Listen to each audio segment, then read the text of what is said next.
Hi guys, so before we get into it, the usual reminder that you'll find all my other Vincent Price reviews in my Vincent Price playlist, and there will be spoilers today. This movie is comfortably over 50 years old.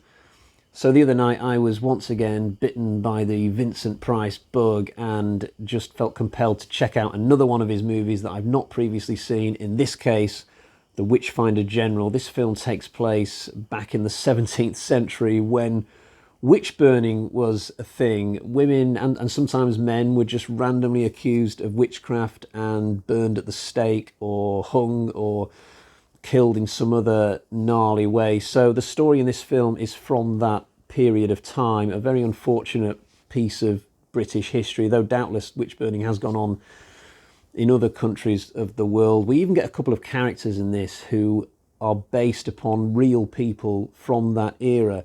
Specifically, our two villains here, Matthew Hopkins and John Stern. Now, these two basically went around England from village to village, mostly in the east and the southeast, and they would, gather up women and men, accuse them of witchcraft, and kill them. And it wouldn't take much evidence for this to happen either.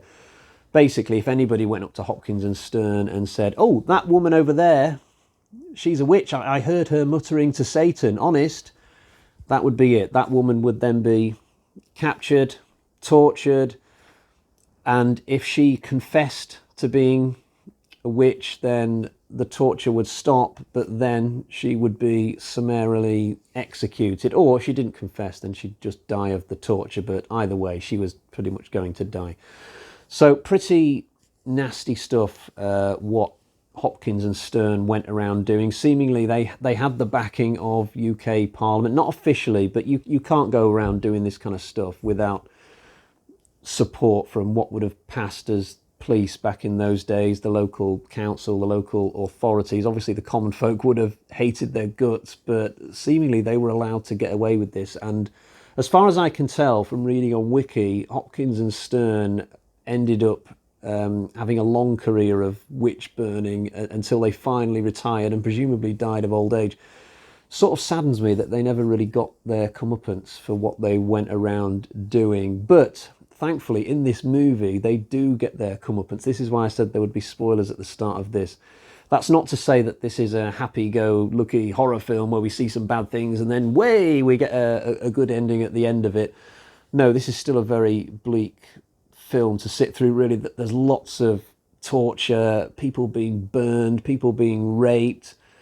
It's not a gory film by 2022 standards, but it's more the implication of suffering that really gets to you a little bit when you're watching this. I think you get to see a lot of people just looking absolutely terrified as they're led to the gallows, or they're led to a big wooden cross where they're going to be burned.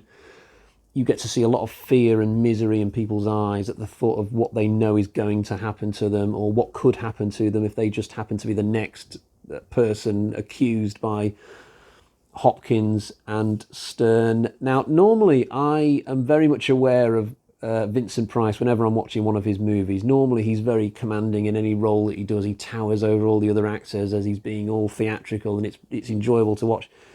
This film, though, being as serious as it is and based upon a pretty nasty bit of history, I kind of forgot that Price was in it, to be honest. He's playing one of the main characters. He's playing Hopkins, the chief villain, but I never really thought of it of Price, thought of him as Price. I always thought of it as Hopkins. So of all the movies I've seen with Price in, this is probably the one where he just kind of stays out of my mind's eye a little bit, and I'm more concentrated on the story and the horror. So the actual story, basically, Hopkins and Stern burn the wrong person. Not as in burn someone who isn't actually involved in witchcraft. Nobody in this film actually dabbles in witchcraft as far as I'm concerned.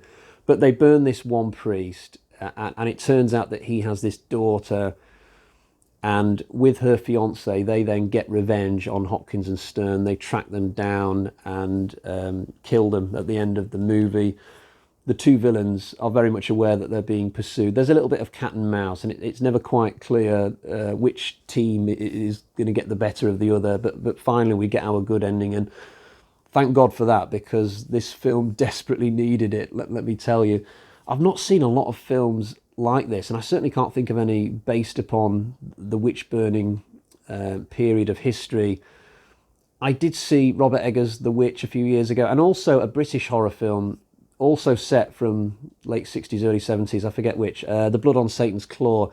But with both of those films, you actually see witchcraft. There are witches involved, not in this film. The Witchfinder General doesn't have any actual witches in it. The witches and the idea of witchcraft is just the excuse for human suffering to take place in the name of profit, really. So that's the theme of this film: cruelty and abuse, and eventually people rising up against that. I did see one horror film back when I was a teenager. I can't remember what it was called, but a young woman was killed supposedly because she was a witch. I think she might have had a mask with spikes rammed into her face, and I think she comes back as a spirit later on in the film. I can't remember what that film actually was, and certainly there was more of a supernatural element to it than the Witchfinder General, which has none of that stuff in. But certainly I think the idea was that this woman wasn't actually involved in witchcraft, but she was still killed anyway. But that's rampant throughout the Witchfinder General. It's full of people just being killed for no actual reason.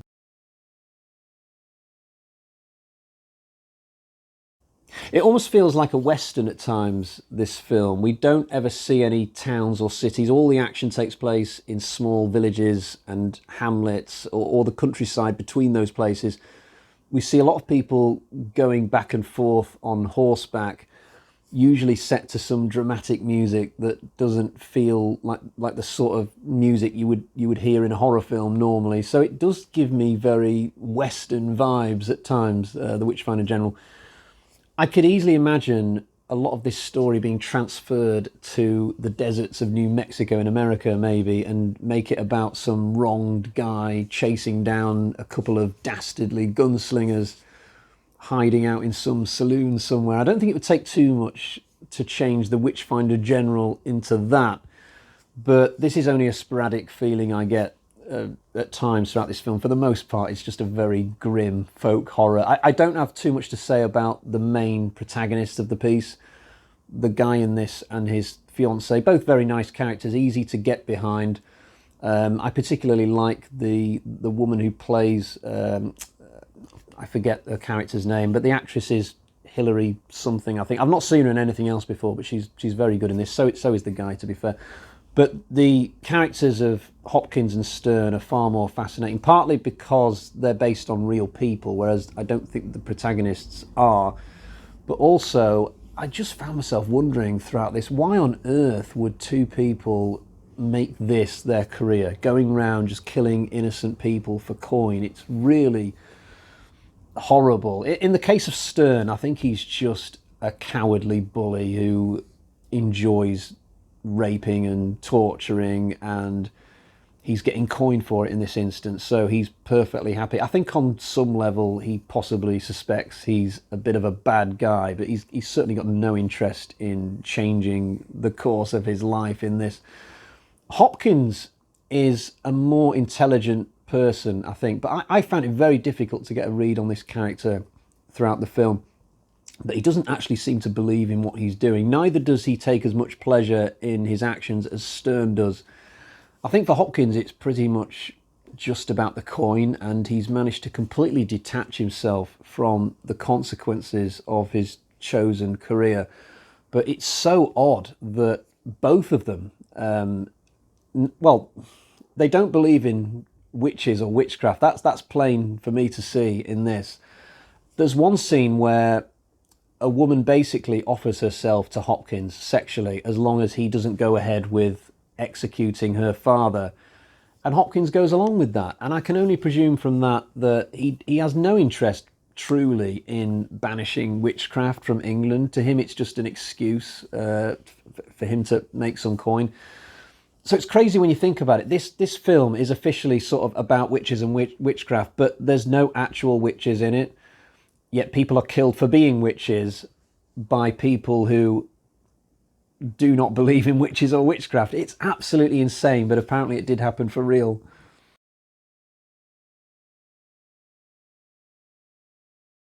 I probably oversimplified the plot a little bit earlier when I said that the two protagonists, Richard and Sarah, are chasing down the two witchfinders to try and get revenge. They do get revenge, but I think they probably would have settled for just getting away in this film. Similarly, I don't think Hopkins and Stern particularly cared about taking down Richard and Sarah in this film.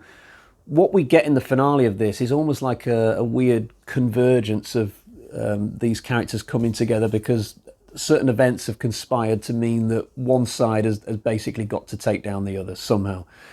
The finale is notable for several reasons in this film. Firstly, I got really confused about the nature of Stern's death. I've no doubt what happens to Hopkins, that's very clear to me. But in the case of Stern, so Richard Marshall, he gets clear of his bindings somehow, and I'm not even sure how he did that looking back. But he seems to knock Stern to the ground, and then Stern puts his hands over his face and then pulls them away again. He's got like a stab wound. I watched this film on Shudder, and I'm sure that a couple of seconds of the film have been cut from this scene somehow because it's really confusing the way that it's shown. Anyway, we see Stern sort of curl up into a ball and he's screaming, and that's the last we see of him. So I presume he either died from whatever happened to him, or later on the other characters would have come back and finished him off, because there's no way they're going to let this guy live. Firstly, he would be a very bad witness to what went on in this fort. And secondly, given the fact that he raped Sarah earlier in the film, they wouldn't want to leave him alive anyway.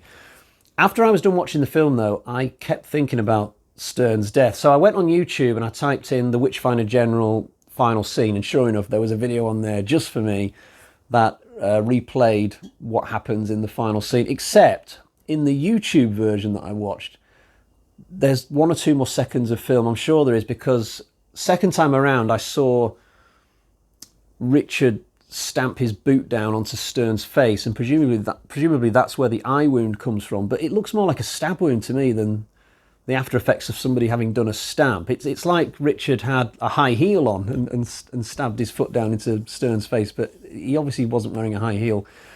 You can kill somebody by stamping on their head, especially when there's concrete underneath, and the victim might not even die straight away. So I guess ultimately Stern is dead one way or the other, either from the stamp or from a presumed death later on. But it's still really weird that the edit of it is become such a mishmash.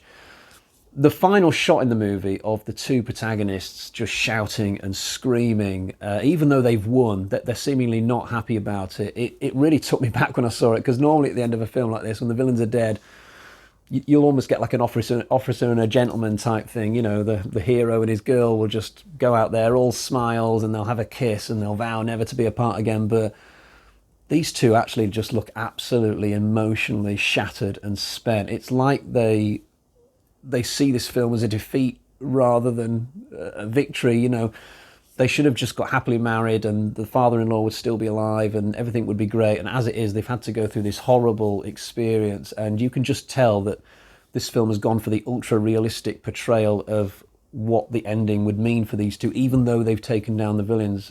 So I found it quite fascinating, the last shot of the movie and how emotional it is. And the weird thing is, it was an accidental ending, because originally one of the two good guys, one of these two, Richard and Sarah, one of them was meant to die, but due to a continuity error in the filming, they had to change it very late on and make sure that both of them survived. And I'm glad they did that, because this is a bleak film, as I've already said, and the idea of one of these two dying in the finale as well as the villains, that would have been a bit hard to take. So I think that was a good accidental thing that happened in whatever they did wrong.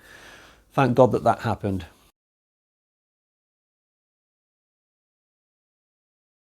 So normally at this stage of the video, I would show you the version that I own of this, but I don't actually have the Witchfinder General in my collection. As I said earlier on, I watched this on Shudder, but certainly I would buy this going forwards because I did really enjoy it. It is a depressing film at times, but it's absolutely absorbing, really, really great stuff. And if you can stomach it, I highly recommend the movie. Right, for now, let's get to the bag of terror and find out what sort of score I'm going to give the Witchfinder General.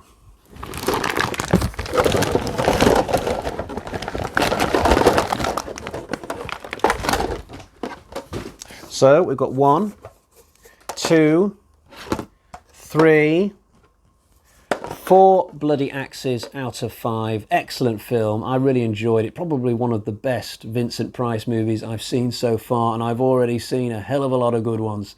So there we have it. I'll be back soon with another video, and for now I will leave you with this little piece of advice. If you do absolutely have to whisper to Satan in your spare time, don't do it when other people are around, just in case they go and tell the wrong sorts.